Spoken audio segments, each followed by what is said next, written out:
All right.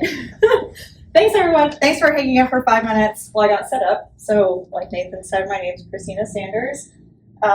So I am a sales associate here at Steinway, Carolina. We have 4 galleries, which you see listed there. So our first was in Charlotte, then we extended to Greensboro. Now we are in Greenville, and then we actually just opened one in Columbia last year.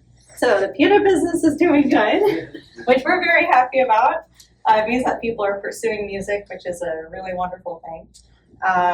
And so this is sort of a workshop that we offer to teachers that we are connected with, who we know do a really nice job in the area, whose students are doing well, because it helps you learn a lot more about an instrument that a lot of us don't really know that much about. A lot of people know of the piano. It's probably the most popular instrument in the world, next to instruments like the violin and the cello. But if it actually comes down to, well, how does this instrument work? Most people don't really know. So, okay, and if you hit it harder, then it's louder, and if you hit it softer, then it's quieter. But how does that really work? Yes? So when you hit one of the keys, a hammer hits on a string that causes the noise that you hear when you play the note. Very good. Yes. And that is essential to know, right? Because if we know the way that the instrument is working while we're playing it, then that enables us to have more control over it. I was a piano performance major at Furman University, so I grew up around here. So I studied piano performance and pipe organ. But whenever we're sitting at the piano and we're practicing, as hopefully we are practicing, then what you're really learning to do is to intuitively, right, without really seeing what's going on, but just feeling it and listening to feedback, control what we're playing. How loud is it going to be? How quiet is it going to be? Are we going to crescendo? Are we going to decrescendo? What's the articulation? Is it staccato? Is it legato? Is it detached? And we don't really see what's happening. We're just sort of figuring it out based on the feedback that we get. So the purpose of this workshop is to sort of help you understand a little bit more about this instrument that has over 12,000 parts, 8,000 of those parts, so 2/3 of that is all involved in this, just how the keys play. And so that's a lot of what we're going to be focusing on today. And afterwards, you'll get the opportunity to compare these 2 instruments, as well as a couple that are outside. And based on what you've learned, listen for the differences and sort of just explore what you think is changing between them. So let's get started. So where did the piano start? We didn't always have the piano. What do you think it came from? Yeah? The harpsichord? Yes. How did you know? General knowledge. Yeah, from the harpsichord. How many of you have heard a harpsichord play before? Oh, good. That's more people than I normally get in these. Awesome. Well, I have this short recording of the harpsichord just so that we can compare and get a basis for this is where it all started.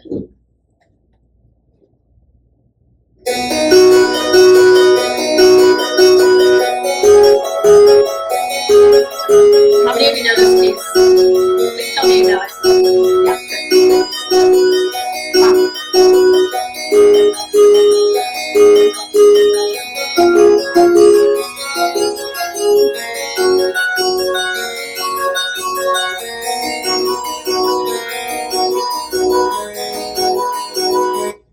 So, just right off the bat, what do we notice? What are we thinking? Anything? Yeah? The notes are most likely not going to stay playing if you hold them, and the notes are very staccato. Yeah, they do sound staccato. Yeah? No, nothing anymore. Anything else? Yeah? It kind of sounds tangy. It does sound tangy. That is a new word. I haven't heard tangy before. It does sound tangy. Yeah. Anything else?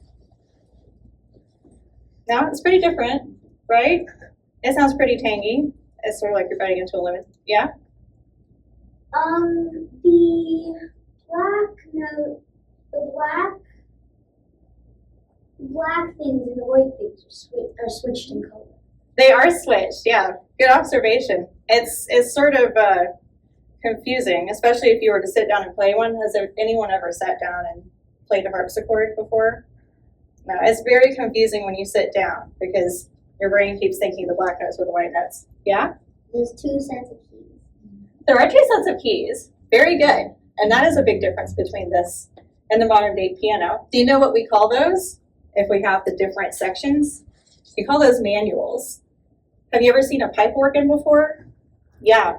So a lot of times they'll have different sets, right? They'll have up to like 4 or 5 different sets. And so you call those manuals. You would say, this has 2 manuals. You know, pipe organ might have 4 or 5 manuals. Yes? I can see some of the mechanism. It looks like some of the mechanism is the same as the piano. This is true. You see those pins right there? That's really similar, right? Those are the tuning pins. And we also have tuning pins on the grand piano that you see when you sit at it that are sticking up. So that's a good observation. And the way that the sound is created is different, right? That's what makes it sound tangy, like you said. I just love that word. I'm never going to forget that. That's so good. So the way that the sound is created is different. You don't have a felt hammer that's hitting the strings. You have something that's plucking the strings. So it sounds a little bit more like an acoustic guitar sort of timbre. Yeah? Okay, since you said that, I can kind of imagine how this would work. When you press a key, it could lift a mechanism that plucks the... That's exactly what's happening. Yeah, exactly. And now that I know that my first hypothesis was right, that if you held a note, it wouldn't work. Yeah, and that's right. And that's the same between the harpsichord and the piano. They're not actually considered string instruments, right? Yeah. The sound's created with a string, but it's a percussion instrument. Because you can't continue the sound on a violin or a cello, you can continue the sound because you have the bow.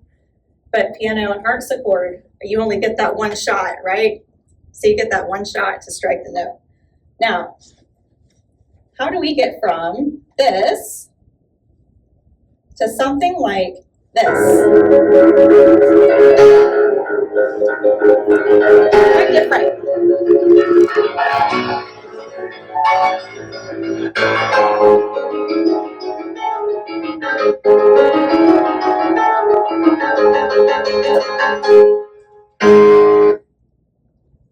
So really different right off the bat. Even what she's able to physically do at the instrument is leagues ahead of where the harpsichord was. We noticed that, do we have any manuals here? No, we have no manuals here. Does it sound tangy? No, the tanginess is gone. Sounds a little bit sweeter, I guess. So a lot has changed here. And also, it doesn't pluck the strings. That's right. Correct. It does not pluck the strings anymore. We have a hammer that's hitting the strings, sort of like a mallet.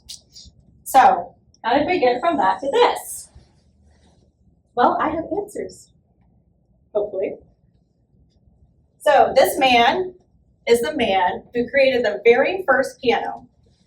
His name is Bartolomeo Cristofori, and he was Italian, and he decided that he wanted to create an instrument that had more dynamic freedom than the harpsichord did. When you played the harpsichord, you had a sound, and that was just your sound. So a lot of times, you had articulation, you could play staccato, you could play legato, but you couldn't play a crescendo or a decrescendo, right? Or a decrescendo. You couldn't do that. It was all just one dynamic level. So people wanted more freedom. They got sort of tired of working with the harpsichord. So he decided that he wanted to create the first piano. And this is actually one of his original first pianos, which is at the Metropolitan Museum. So listen to this compared to the recording we just heard from Valentina Lisitsa of the Moonlight Sonata, right, of a modern day piano. This is where the piano started.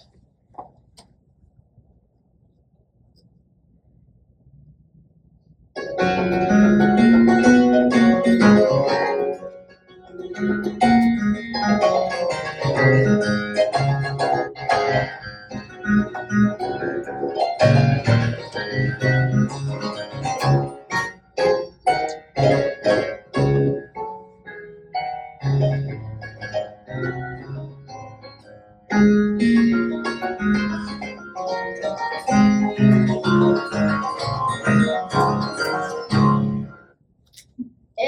doesn't have as many like keys as That's a very good observation.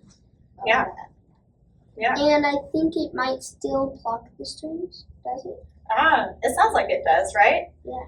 So actually it's not plucking the strings anymore. What's happening is that there is a hammer, but it's not made of the same material as a modern hammer.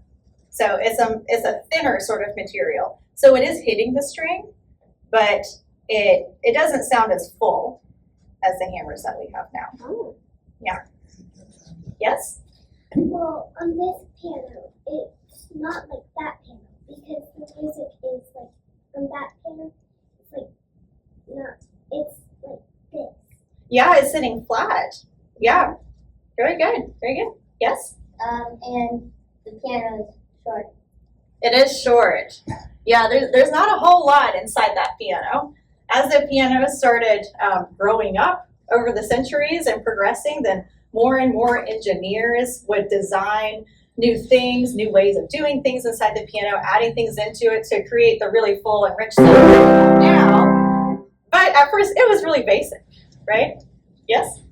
Okay, so one thing I learned about a piano in my music class is that the reason why you're able to hold a key is because there's a mechanism that keeps the hammer down, that when you only tap a key, but if you want to but when you're holding a key, the hammer stays up, and the string can keep vibrating, causing a sound. And I noticed that I haven't heard a hold yet, so I think that mechanism might not have been invented at the time. So what you're thinking about is not necessarily hammers, but it's dampers. So the hammers come from underneath the string, but you're right about what it does. So the hammers come from underneath the string, and they hit the string, right, which causes the string to vibrate, as you said. The dampers sit on top of the string. So as soon as you hit this, the hammer's already hit it, but the damper comes up from on top of the string so the string can freely vibrate. It's not stopping it. But as soon as I pick that key back up, then the damper comes down. So then it quiets the string. So yeah, that is a mechanism that was perfected later on. At this point, there's not really enough sound and vibration being created by these really early thin hammers that you really need dampers, right? There's not a whole lot of sound coming out of that compared to what we heard before, which was that there's a lot of sound coming out there. But here, it's a lot more like the harpsichord. So, good point. Y'all have some very good comments. So, I'm going to skip this because we've done a lot between the harpsichord, the pianoforte. So, moving towards the modern piano, now that we've sort of looked at, okay, well, we started with the harpsichord, then we had the first piano, we've heard the modern piano, which we have right here. So, the piano gained popularity incredibly fast as an instrument. It's still very popular. But when it first started reaching the peak of that popularity was about between 1890 and 1900. So I love this quote. And it's from the historian James Parton, 1867. And it says, "The piano is only less important to the American home than the kitchen stove." Now, how important is your kitchen stove before microwaves and anything electronic? How are you going to heat up your food and cook? The kitchen stove. It's for your food. I mean, what are you going to do if you don't have food? So, and ideally we don't have to do the fire. You know, by the time we reach the 1800s, we're out of the Paleolithic age. So we're going to try to move beyond that. So we've got the stove, and only second to that is the piano. This is how important the piano was to just everyday life for people at this point. So it gained popularity extremely fast. Between 1890 and 1900, the number of pianos in American homes, this is just American homes, not in Europe, increased more than 5 times as fast as the population. So the population is increasing like this, and at the same time, your pianos are going up like that. And at the beginning of the new century, 1900, the public owned 1 million pianos. 1 million. Already. This was over 100 years ago. So it's a big deal.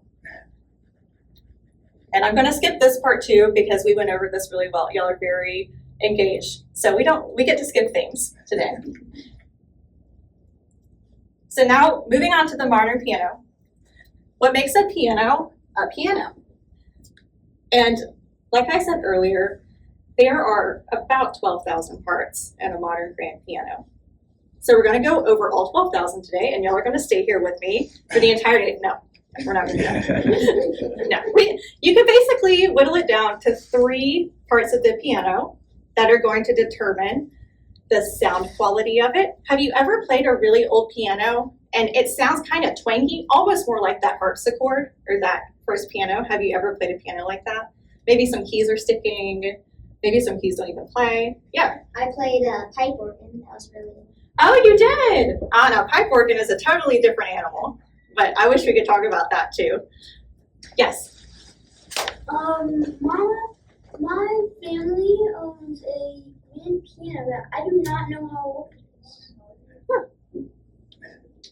Well, how old it is could determine a lot of things about it, including a lot of the designs that we're about to talk about. So the 3 major components of the piano are going to be the soundboard, the pin block, and the action. SPA. Soundboard, pin block, and action. The soundboard is going to determine a lot of the sound quality. The pin block is going to determine when you tune it, how likely is it to stay in tune and not be out of tune and not sound nice. And then the action determines how easy is it to press the keys and create the sound that you want to create. So we're going to start with the soundboard. So this is what a soundboard looks like. I'm going to move this over here now that we're doing a lot of pictures so y'all can see. So this is a soundboard, actually from the bottom of it. And you see it's shaped like the shape that we typically associate with the grand piano. This is a soundboard in a vertical piano. So in a grand piano, the soundboard sits like this. In a vertical piano, we call it vertical, up and down, because the soundboard sits that way. And so is the action. So the soundboard you're actually going to find on the back of a vertical piano. And a lot of what determines the quality of a soundboard, whether when you play the piano it sounds really full and rich and musically fulfilling, or if you've ever played a piano and it sounded almost like a digital piano or like one of those toy, like Melissa and Doug little pianos, the soundboard is probably a lesser grade soundboard. And a lot of times you can tell just from looking at them. What differences do you see between these two? Yes, sir. That one looks more like old and rusted. It does, yeah. We call that banding. When you see a lot of different colors on the wood, that's called banding. And the fact is, it's not actually old. It does make it look old. But it's just that the quality is inconsistent. Yeah? Okay, so one thing I found is that the one on the left, the 3 bars are not as well placed as the right. And a second thing, the one on the left looks more industrialized and more like capitalized than the right. Yeah, capitalism. Yeah, it does. Capitalism. It does. It looks like capitalism. Yeah, no, it does. So, and what you're noticing with we call those the posts that you see, and the post placement on the left one is actually better for the piano than the post placement on the right one. Now, we might think that the one on the right, because the posts are evenly spaced, that's what would be best. But here's the caveat.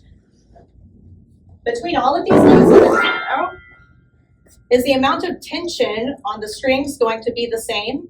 If you pull a string tighter, does that change the pitch? Yes, it does. So the strings that are at the top, are they going to be tighter than the strings? Yes, they will.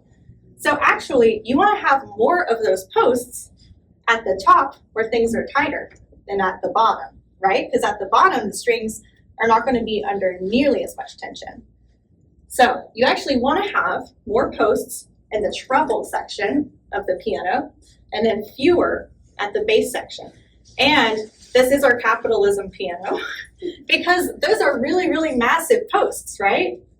Yeah, the posts on the right, you can just tell from looking at them, they're a lot thinner than the posts that are on the left. Yes?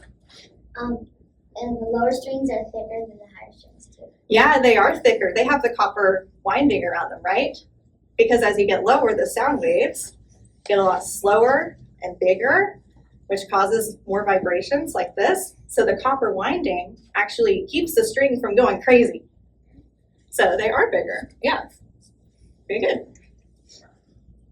So, and when you have, so this banding that we talked about, the back posts are good for structural integrity. They don't do anything for the sound, but they just ensure that the inner workings of the piano, which is where most of the piano exists, is going to stay stable because it's under a lot of tension, up to 40,000 pounds. So, but as far as the tone, which is what the soundboard is mainly responsible for, that's where our banding comes into play. So you want to look for a soundboard in any piano that looks like the soundboard on the left. You want to look for one that looks very even, where the grain of the wood is very close and even together. If you see banding, that's very bad because it means that the wood isn't consistent. And what's happening is that when you play a string, it creates a vibration, right?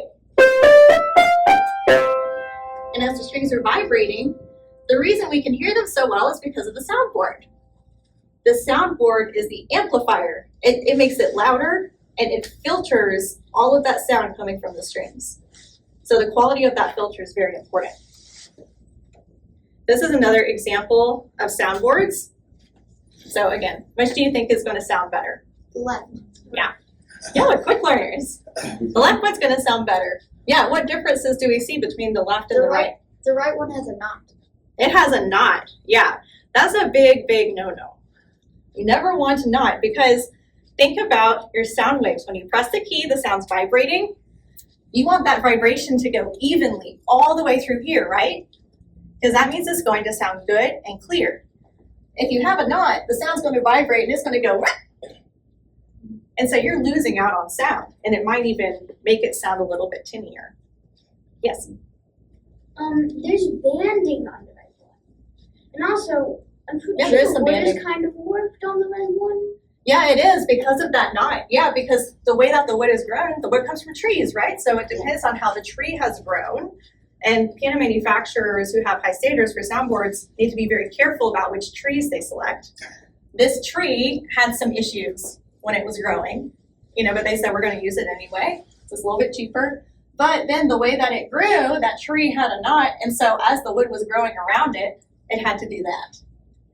Which again, not great for the sound. Now let's move on to the next part. So we've done soundboard. This is the pin block. This is not what you're used to seeing in a piano, but if you have ever seen the tuning pins at the front of a piano when you've sat down to play like at a grand, then that's what the tuning pins are put into. We just have an iron plate on top of it so you don't see the wood portion.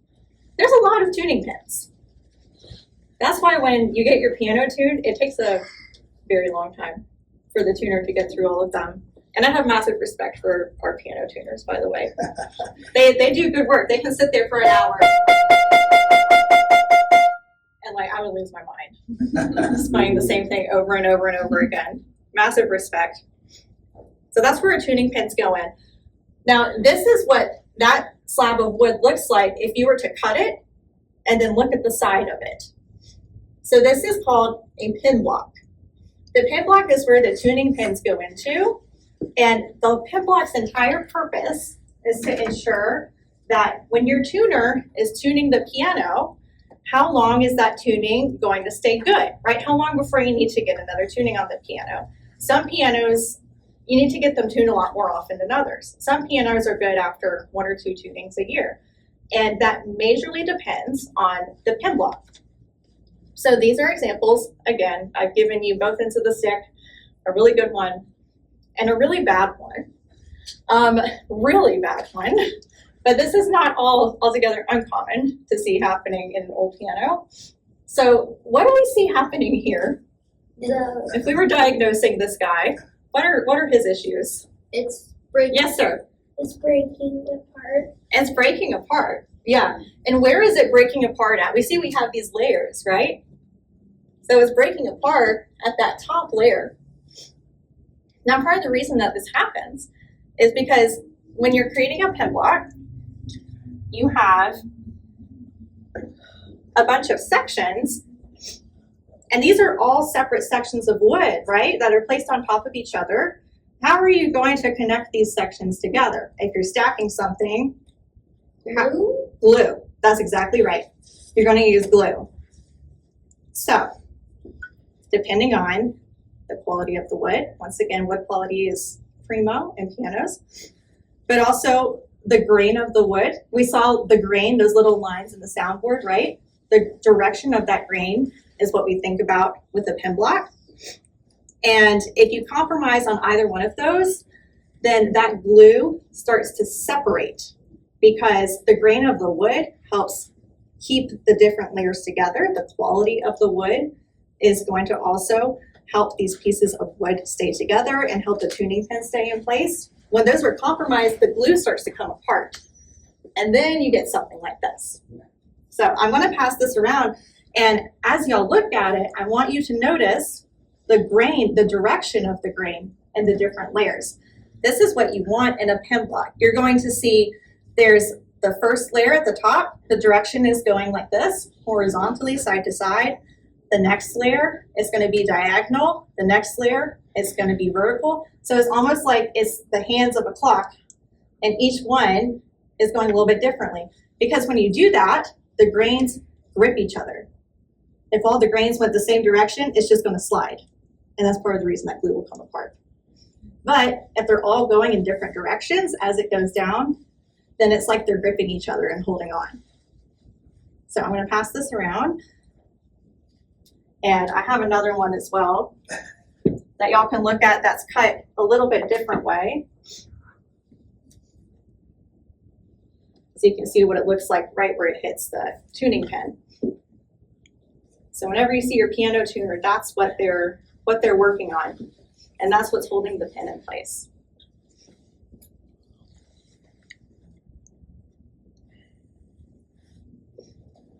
I want to pass one more thing around before we start on the action. This tuning pin is a not so great pin block.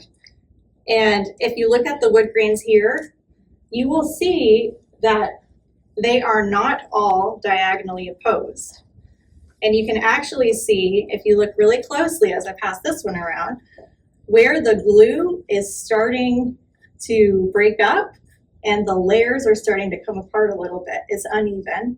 Now they haven't come apart anymore because we've laminated it, so it would stay good. But you can see if you look closely, first of all, again, look for the directions of the grains. And second of all, look for where the glue is starting to try and split those layers apart. It's really interesting. Nathan, where are we on time? 25 till, so we're Okay, fine. perfect. We're fine, I think. Perfect, all right, thank you. Everybody okay with time? Yep.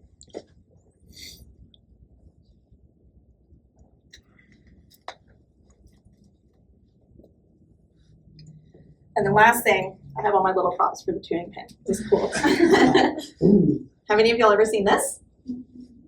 Yeah, who uses this? Yeah, a piano tuner does. And what do they do with it? You put on the tuning pin, and then it goes around, and that's how they tune the piano. They have to be very careful, because again, piano strings are under a lot of tension.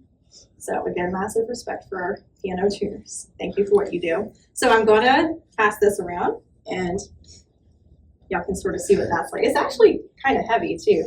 So one of our tuners was here the other day, and he was like, man, I've been tuning so much because it's the start of the year, and so like all the colleges and institutions and stuff, and like everyone's getting their piano tuned at home so kids can start practicing. And he was like, my hands are just like cramping from the tuning because he's been holding that thing and just doing that for hours on end. So really cool. Now, as y'all are looking at that, let me go grab one thing that I forgot to bring in here.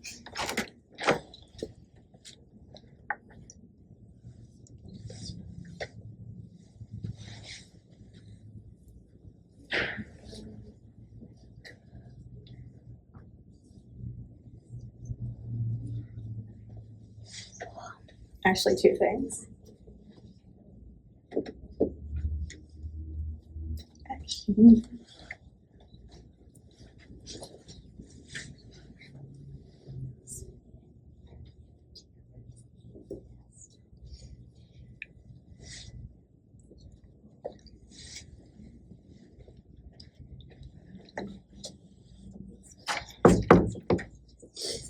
Any questions, comments, opinions? Yes.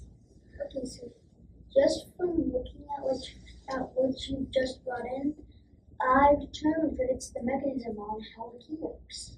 That is exactly right. We're about to learn a lot about that. That's a fun one. Yes, sir? The one is the one you're holding for an upright piano, and the one right there is for. Gosh, yes, it is. I think y'all should teach this. Honestly, I might be able to learn something from y'all. You're quick. You're ready to go. That is absolutely right. This one is for a vertical piano, and this one is for a concert grand piano. So those big, long 9-foot grand pianos, like you see at the Peace Center or Carnegie Hall or something. This is not a 9-foot, but it's a 7-foot. So we call that a semi-concert grand. But if you want the full concert grand, just imagine this being 2 feet longer, so about this much longer. Any questions on the pin block? Thoughts? Opinions? Issues? Personal vendetta? Yes? What kind of wood do they use? So the ideal wood for that is going to be hard rock maple. So yeah, and you want that because hard rock maple is not something you ever want for sound quality. So like for the soundboard, you use spruce wood. And you want a spruce that has a really slow growing season, ideally, because then the grains are going to be really close together. Every grain's a tone conductor, so you get more tone. But if you're looking for something that's going to be really durable long term, then hard rock maple is the gold standard in instruments. So like in a Steinway rim, this rim, which is this piece here, this is laminations of hard rock maple. Because when the sound comes through the soundboard, you want the vibrations to hit that so that then they're reflected. And the pin block, hard rock maple laminations are going to mean that the layers of wood are going to last a lot longer. They're not going to split. The layers just might split if you do this. So that's a good question. Yes, sir? I noticed the little holes in the pin so you can get the string in it and make it vibrate. Yeah. Yes, ma'am? So I've noticed that the pins in this, unlike the pins in the other ones, are tilted. That is a sign of low quality. It can be. Now, I would say maybe not necessarily. The pins are tilted a little bit just naturally, because if they were straight up and then you wound the strings like that, there's more of a chance that the strings could slip. So they are tilted a little bit this way. But if you see that as inconsistent with the tilting, which those two actually are, and this might be why you notice it, they are a little bit inconsistent. The pins have already started slipping a little bit. That is an issue. So, good observation. So we have our 2 actions here. So now we're on to our 3rd component of SPA. So soundboard and block. And now we have the action.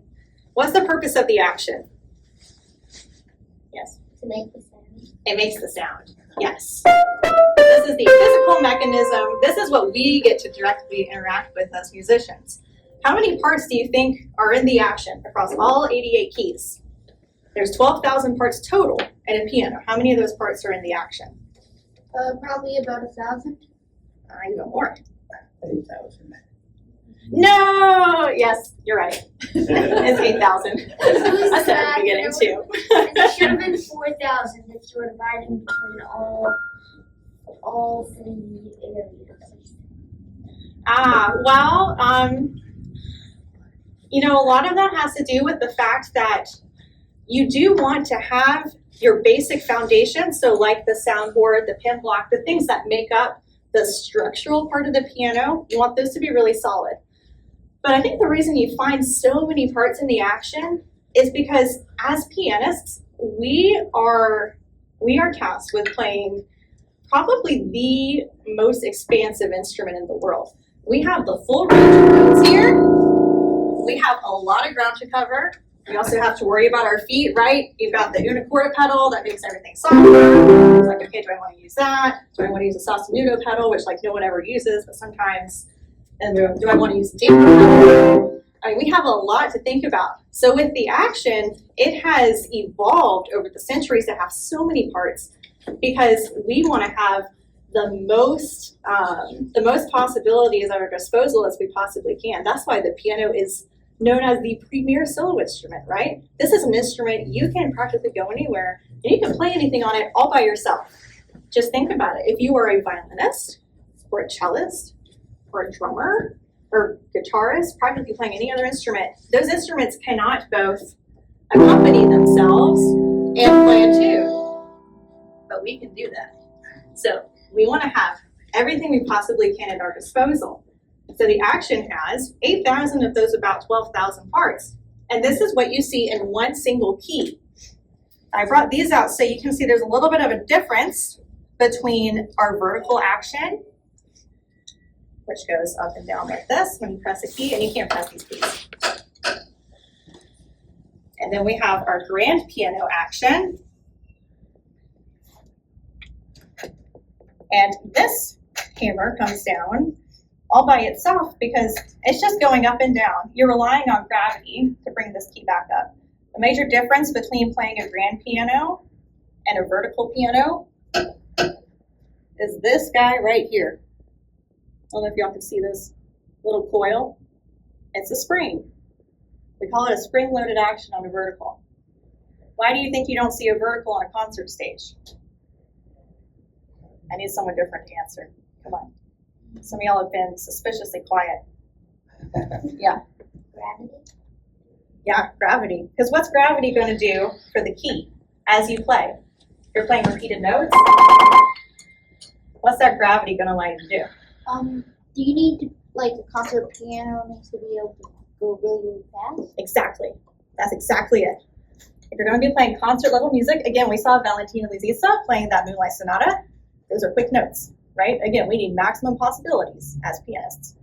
So when you have a concert piano, you need that key to be able to come up fast. And that's part of the reason that grand pianos are preferred by pianists everywhere, because it just gives you more possibilities and it physically allows you for more possibilities. So, and we can't do anything about that, right? You need to have the best equipment you can at your disposal. With a vertical, even if I try to play this quickly here, I can still do it. It's not even a real instrument, this is just the Action. But if I try to do that here, it's loaded by a spring. So you have to wait for the spring to bring it back. That's not as fast as gravity. Gravity's faster. You see that? It's right here. See how quickly that comes back? Here, it's just sort of sticking. I can't do it. It just can't do it. So that's probably the major reason you don't see grands, you only see grands on concert stages. The other one is just that they can be really, really loud because they have a huge soundboard. So, but that's our major difference between the vertical and the grand Actions. Another major component of the Action, besides that gravity component versus spring, is going to be the hammers. So the hammers are a big determinant of the sound. This is what's physically hitting the string, right? This is what made that very first piano by Cristofori sound more like a harpsichord than a modern piano, because those hammers that were hitting the string were very, very thin. Now modern hammers are made of, what do you think? What does that look like? Yeah? Felt. Yeah, they're made of felt. Good.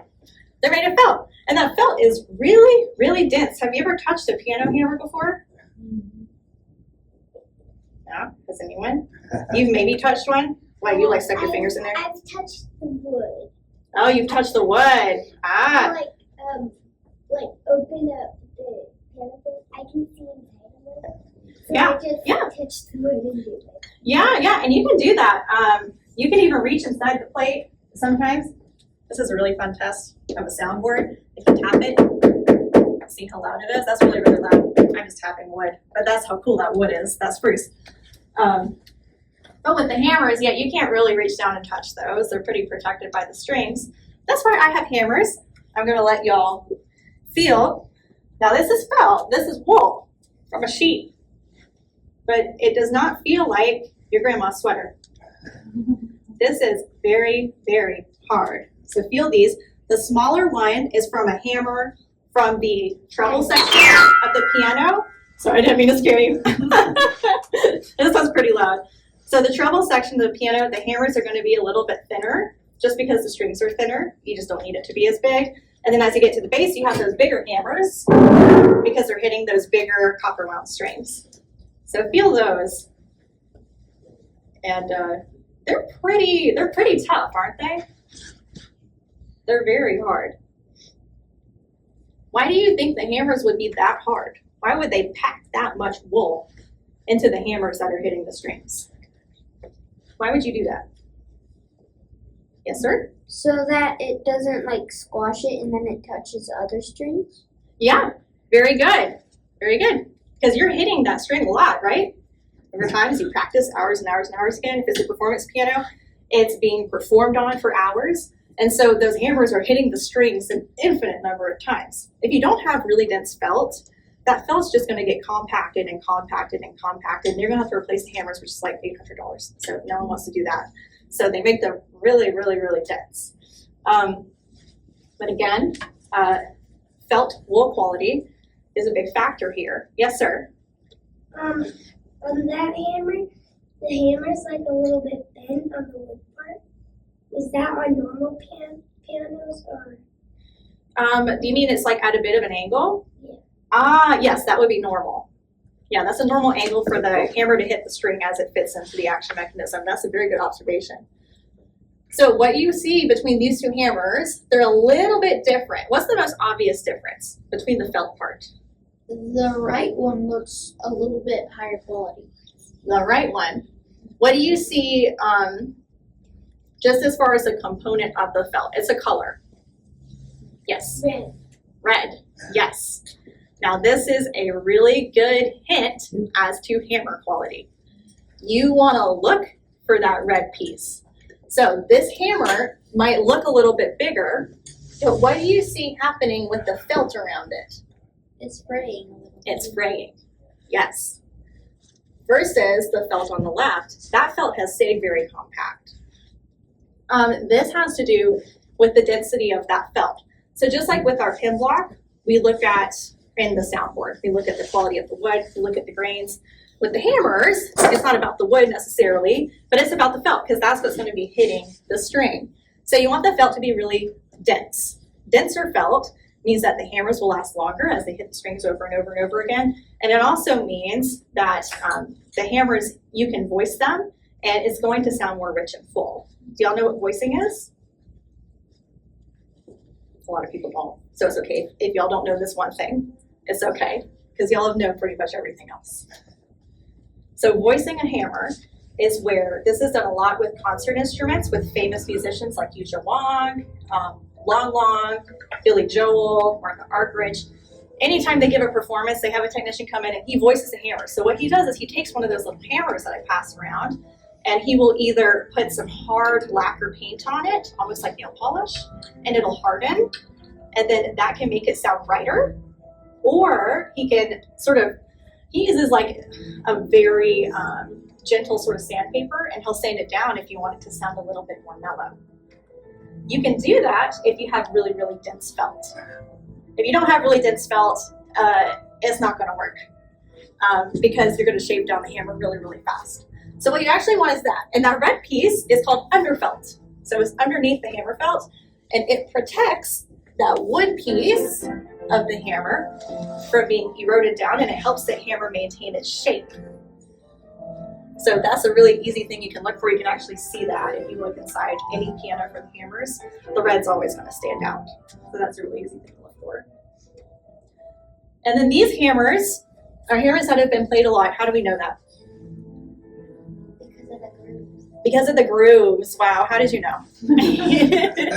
They're too groovy. Groovy can sometimes be a good thing, but it is not really good for hammers because once you get those grooves in, this is another thing that has to do with the density, right? So here we see hammers that have not been very dense. This piano has not been played enough to really warrant that if it were a high quality instrument.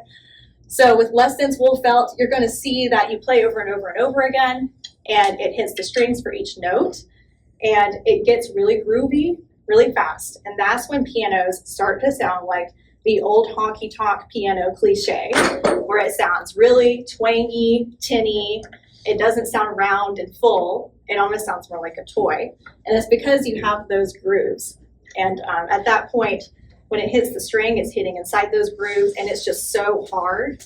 It's almost like it's just hitting a solid piece of something. So those are the main things that we look for in hammers. And that is the end of this presentation portion. Now, what I want y'all to do, are there any questions before we go on to the next part? Yes. What do the hammers look in the middle part of the piano? What do they look like? Well, not like look, but how big are they? Oh, so the hammers, they change sizes depending on where you're at in the piano. So why don't y'all come up, because this is what I'm going to have y'all do anyway. Come up and around the piano. Don't come on this side because I'm going to take out the music rack. But I want y'all to look inside of this. I don't have to. So we can see the hammers pretty well now. You can put this back here. So start taking a look inside of it and look at the shape of the hammers as you move between registers. So as you move from the high end of the piano to the low end, you're going to see the shape and size change. So what differences do you notice between the high end and the low end? Low end, there's a lot more like copper on the low end, and they're like Yes, that is true for the strings. How about the hammers? What do we see? they're really They're really what? thick. They are thick. And they're thick at which end, the high or the low? Low. The low, just like the strings, right? We see a lot of consistencies here with the way that it's built. The Low damp- end stuff. The dampers change size as well. They do. They get longer as you go towards the low strings, right? Because it's not only tension that affects the pitch of the string, but it's also length, right?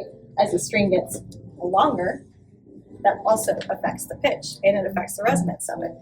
So we see that as we get towards the lower end, then we have long copper wound strings, It looks and like dampers a there. little bit longer. It looks like there are 3 strings per note and then 1 string per note at the bottom. Yes, absolutely. So we see a lot related to pitch here, right? You need more strings at the treble end because high notes are not, excuse me, naturally as loud as low notes. Have you ever heard someone with a really, really deep voice talk? Really deep.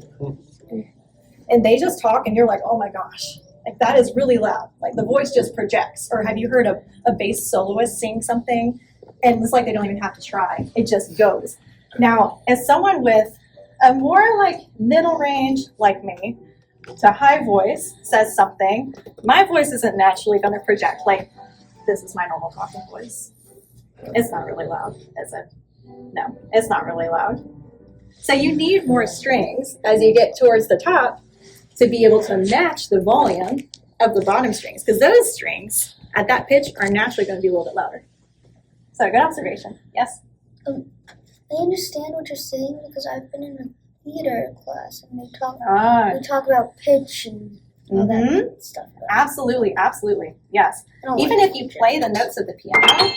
So we talked about voicing and how you can make the hammers sound brighter and more bell-like and clear, or you can make it sound a little bit darker and more mellow and romantic.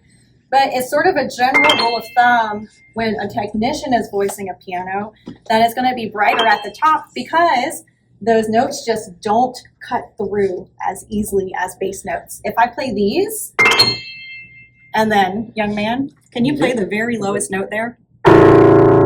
He doesn't have to try really hard. That just goes. It's just really loud. You're like, whoa. So there's a big difference between them. Yes? I see that these strings go under the big strings.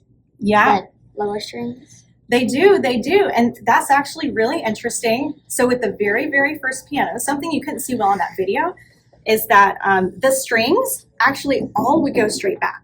So you didn't have this. They all went straight back. But over time, this is one of the many things that change. This is called overstringing, where you string those bass strings over these treble and tenor strings. And what that does is it allows the strings to resonate with each other and make things sound a little bit fuller. So good observation. It also means that you don't have to make the piano take up as much space to create the same amount of sound, which is convenient and cost effective. Yeah. Why does it need metal? You mean like this? So another good question. We call this the cast iron plate. It is literally cast iron. And the purpose of this has nothing to do with the sound. It's just like, you remember we talked about the back posts with those vertical pianos and how it's to keep it structurally stable, like a foundation, make sure everything stays together and doesn't split and break. That's what this is. And for this grand piano, you see these in verticals too, but it's ensuring that everything stays in place, because once you get to pianos this size as well, you're talking about 30 to 35,000 pounds of tension, which is insane. Can you imagine 35,000 of anything? I have a hard time doing that. But that's how many pounds of tension this is under. So this plate helps make sure everything stays evenly together. These tuning pins stay where they are. These strings stay where they are. The dampers do, the hammers do. So it keeps everything in the right spot. Any other questions? Yes, ma'am? Why is there felt? Y'all have so many good questions. This is fun. So that piece of felt is because once you get to that portion of the string, you see how it kind of like winds around there at the end to keep the string in place. So once you get to that end portion, the felt keeps that end part of the string from vibrating against that pin. Because if it vibrated against the pin, you would hear a little like buzzy sound, right? Because the strings are metal. So what designers do is they put the felt there to keep it from doing that. So you only hear it. If you put the low note, it would also be a high note, is it? Yeah, like you hear a little buzzy thing. So it keeps that from happening. Yes, sir. I noticed that down there in the lower notes there, it's a little bit bumpy from hitting the keys. It's bumpy. These down there, right at the beginning. I saw there was this little. Oh, this thing? No, the parts that hit it, the hammers. The hammers. Oh, they're a little groovy? Mm. Yeah. They're going to be a little bit groovy. Just a little bit. Just a little bit, yeah. And that's unavoidable. And this is actually one of our performance instruments. So we're going to have a concert here tomorrow, and the performers are going to be playing this and then that piano there, which is not a handmade Steinway and Sons, but it's their next line called a Boston piano. And whenever you give a piano a certain amount of play, you're going to see that grooviness happen. What we try to do is we try to keep it from getting as bad as it was on that picture. Once it gets to that point where like there's shadows forming because the grooves are so deep, that's when they really, really need some help and they probably need to be replaced. But a way to mitigate that is number one, get a piano that just has very dense felt hammers and underfelt. But number two is if it's really going to be played a lot, like in a concert setting or like college majors playing 10, 12 hours a day, all together on a practice room piano, you just need to get it regularly voiced by a technician. So, good observation. Yeah? Is it the same thing with the felt here? Yes, that is the same thing. That's going to help keep any sympathetic, you call it sympathetic vibrations. If it's a vibration basically that is a result of something else happening. So that's going to keep that from happening. Does this have to be compact too? No, not necessarily. Good question. You just need like thick felt for this, and that's pretty much going to do the job because it's not really under a lot of strain. It's not being hit or anything. It just sort of needs to be there. And part of what helps keep it in place is you see these like metal rods here. So that keeps it from slipping. You'll see these rods up here. So that helps keep it in place. I have another question. Why is there red stuff here? Felt? The felt stuff right here. So that red felt is there because, crouch down for a second. Now, if I hit this key, and y'all can all come around and see this. I'm not claustrophobic, so. And you can even hit a key down there. If somebody want to go down there and look. Do you see that space behind it? There's space behind the key. That's in the inside of the piano. You're actually peeking into the inside of the piano there. So this felt helps keep the inside of the piano from getting stuff in it. It's sort of like a little buffer. Because when you press down the key, this is really just an action that slid into the piano. You can actually take this out. And sometimes I will take this out. I can't today because we have a concert here tomorrow. But if any of you want to come here again, I'll be happy to take out an action for you. But this piece of felt is a buffer to help keep things from accidentally getting in there, like a pencil or like a paper clip or dust bunnies or anything like that. Because it makes it a smaller space. Yeah, it makes it a smaller space. The felt is like a buffer.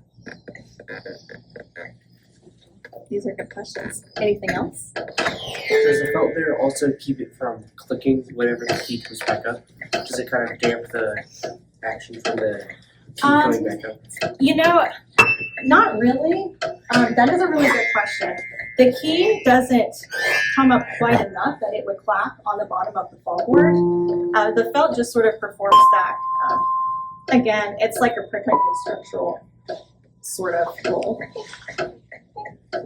But if you don't have that felt there, and not everyone will have that felt there, so you know it doesn't directly affect like if the key is going to clap up against the fallboard, but it just helps protect the inside of it. Because especially as musicians, we have pencils and paper clips and sticky notes and bookmarks and pens and pencils everywhere all the time, right? As we're working on our music. So that sort of helps keep that from happening. Yes, ma'am. Okay, so I'll get to you in just a second. would you be able to play this without the keys? Like, You could. Have you ever heard of something called extended technique? no. Okay, so that is something called extended technique. That started getting really popular about 100 years ago. Maybe, I guess it would be about 100 years ago. And it's where you use parts of an instrument you wouldn't normally to make a sound. There is one specific song that was a really big deal when people first started using extended techniques. And the person just plucks a bunch of the strings on here and then they'll run their fingernails up and down the strings and it sounds like a banshee. And it's really creepy. Nathan, you know what I'm talking about? Yes, yeah, I've heard it, yeah. Yeah. I can send you a link to a recording Yeah. if you want to send it out to them. It's really interesting. But please take your hands off of the strings because we do not want to do that to most pianos. So here's a story. When I was in college, there were a couple people who you have to do a recital for your third year and a recital for your fourth year, so your junior and senior year. And you get to pick most of your rep. And a couple of my friends who were piano majors wanted to do extended technique pieces where you had to touch the strings. And here's a caveat, and what makes the piano professor's heart rate start jumping up, is that the oils from your fingers will cause the coating on these strings to erode because it's metal. It's bad for it, especially if you're using fingernails. I mean, you're just eroding that string. And if you're talking about doing that on a $200,000 Steinway Model D, that's a big, big no-no. So if anyone wanted to use an extended technique piece at my school at this time, this was about 5 years ago, then they had a specific old, basically useless, like would not hold a tune, grand piano they would keep covered in the recital hall. And so they would specifically switch out the pianos and take out that one for those pieces. So people could touch the strings and no one would be peeing their pants about it. So that's a funny story about that. But yeah, sort of went down a rabbit trail with that. But extended techniques are pretty cool. Just don't do it on a new piano. Any other questions? Did you have one? Me? Yeah. Or was that you? That one of y'all had one. But I don't know. Okay, well if it comes back to you, feel free to. Exactly. So Yeah. Why are those two a bit forward than the rest of those? So those two are a little bit forward because at that point, this is purely a logistical thing. So it doesn't really do the dampers don't do anything for the sound other than muting it when they come down. But since there's sort of a bend at this point in the plate so that it'll help support all that tension on the piano evenly, like we talked about before, that like 35,000 pounds in this specific one. And the dampers just move a little bit forward to kind of accommodate that bending point. Yeah, but that's a good question. Why don't these have? So, very good question. These don't have dampers because you don't need dampers for notes that are this high. So remember how earlier we talked about how high notes just don't resonate as much naturally? They just don't go as far. So once you get to this register of the piano, the notes don't resonate enough to even warrant the manufacturer to put on a damper. It just doesn't make any sense. Because if you play some of these notes, you hear that like sort of dying away of the sound. Up here, there's just not as much resonance going on. So you'll notice even if you, like someone is holding the pedal down and the dampers are coming up, if you play these notes at the same time during a piece, you're just not going to notice much of a difference because it just makes no difference. I noticed that when if you put it up gently, it doesn't hit the key and doesn't make a sound. Yes, and do you feel a little like boop thing? Yeah, so you call that the catch. That's a part of the action. And so I've heard it referred to a lot as the catch. And that's the point right where the hammer hits the string. So like it's going, then it like stops, right? It's going and then it stops. So when you press completely evenly down on a note and it results in a sound, you're going through that catch. But that catch, you can again think of it sort of like a buffer that helps you control the dynamic of the sound and whether the key is going to play or not. Yes? Why does that black thing go up? The lid? So the lid goes up to allow more sound to go out. So if y'all want to stand back for a second, stand this way from the piano. So in a grand piano, if you see a piano like this on a concert stage, is it ever positioned where the performer's back is to you? No. It's positioned like this, right? Where the lid is going out to the audience. That is because this is where the sound comes out. So you play a key.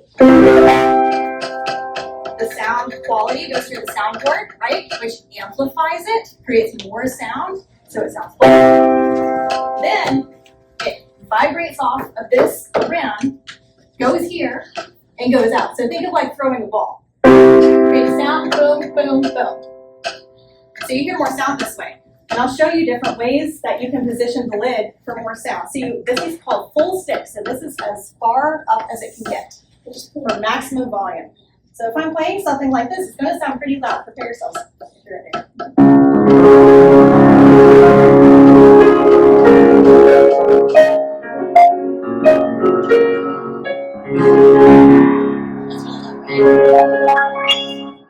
Now, if we close it a little bit more, this is called half stick. And so this allows not as much sound to come out. You see pianos at half stick a lot if the piano is a secondary role in a musical piece. So like if you're supporting a soloist who's playing flute or violin or cello or a vocalist, a lot of times you'll see it at half stick or you'll just see it completely closed. So less volume here. I'm going to play the exact same thing. Listen.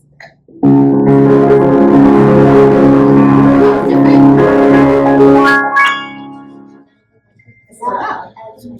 It's not as loud. And then if we close it all the way,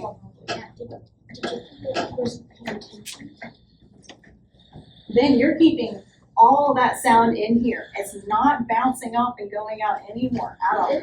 It's all in here. And this is what that sounds like. So this is completely closed. You know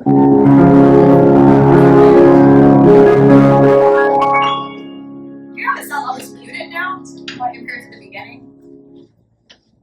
So that's something that musicians will use depending on the space. If you have a longer piano, this is again a semi-concert range, so this is second to the longest you can get, second to the loudest you can get. So this is naturally going to be very, very loud. So this is a way to help control the sound within the piano that you have and support any musicians you're playing with. Yeah. Why don't you put that one over? How quiet would it be? So I guess you could play with this over. You don't normally see that because I took out the music rack where you would normally put your music up. So a lot of times if people have a piano closed, it's because they're helping someone and they're going to have the music there. I guess you could play it like this. And this is what it would sound like. Now that sound can't get out at all. You're just, And It's all it echoes for a long time. yeah. Because it can't get out and fill the room. It just has to stay. Yeah, the strings are just going to keep vibrating and vibrating. So, those are the different ways that you can use the lid. Any other questions? No? Okay, y'all. Well, thank you for coming.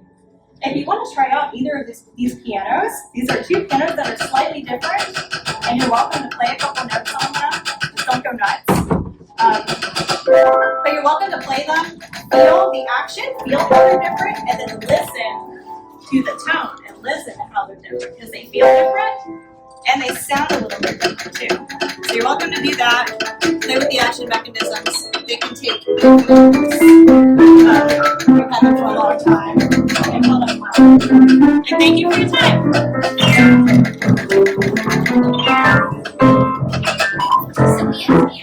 Can you all say thank you to Miss Christina? Give her a round of applause. Yeah. Very good questions.